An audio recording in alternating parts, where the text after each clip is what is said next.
Corona virus নিয়ে উদ্বেগ উৎকণ্ঠার মধ্যেই ইলেকট্রনিক ভোটিং মেশিন বা ইভিএমে ঢাকা 10 আসনের উপনির্বাচনে ভোট হচ্ছে আজ। জনস্বাস্থ্যের কথা বিবেচনায় রেখে কেন্দ্রে কেন্দ্রে ভোটারদের হাত ধোয়ার ব্যবস্থা করেছে নির্বাচন কমিশন।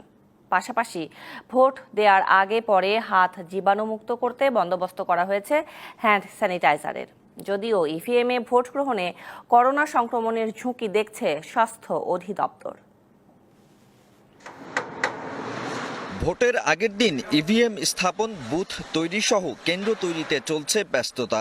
এই আয়োজনের মধ্যেও সবার মনের কোণে করোনা ভাইরাস আতঙ্ক। ঝুঁকি এড়াতে তাই মুখোশ দস্তানায় ঢাকা অনেকের হাত মুখ। নির্বাচন পরিচালনার দায়িত্বে থাকা ব্যক্তিরা জানান, তাদের জন্য ব্যক্তিগত সুরক্ষা উপাদান সরবরাহ করেছে কমিশন। আমাদের নির্বাচন কমিশন থেকে কিছু অতিরিক্ত মেটেরিয়ালস দিয়েছে, তার মধ্যে যেমন আছে আপনার হেক্সাসল আছে বা আপনার হ্যান্ড স্যানিটাইজার যেগুলো আছে, এই জাতীয় কিছু মেজারমেন্ট নেওয়া হয়েছে। এনভায়রনমেন্টটা খুবই ভালো এবং কোনো সমস্যা নেই, করোনা ভাইরাসের ভয়ের কিচ্ছু নেই। নির্বাচনের মাধ্যমে করোনা ভাইরাস সংক্রমণের ঝুঁকি এড়াতে কেন্দ্রে কেন্দ্রে ভোটারদের জন্য রাখা হয়েছে হাত ধোয়ার ব্যবস্থা। ভোট দেওয়ার আগে পরে হাত জীবাণুমুক্ত করার বন্দোবস্তও রয়েছে।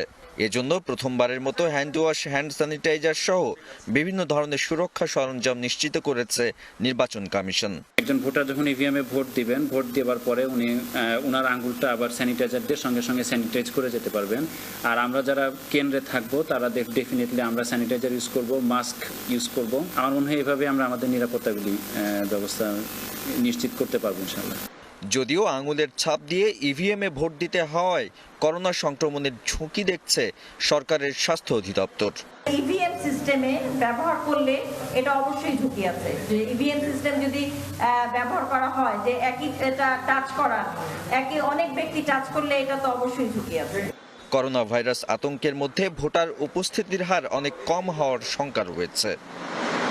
Nadim Mahmud, DBC news, Dhaka.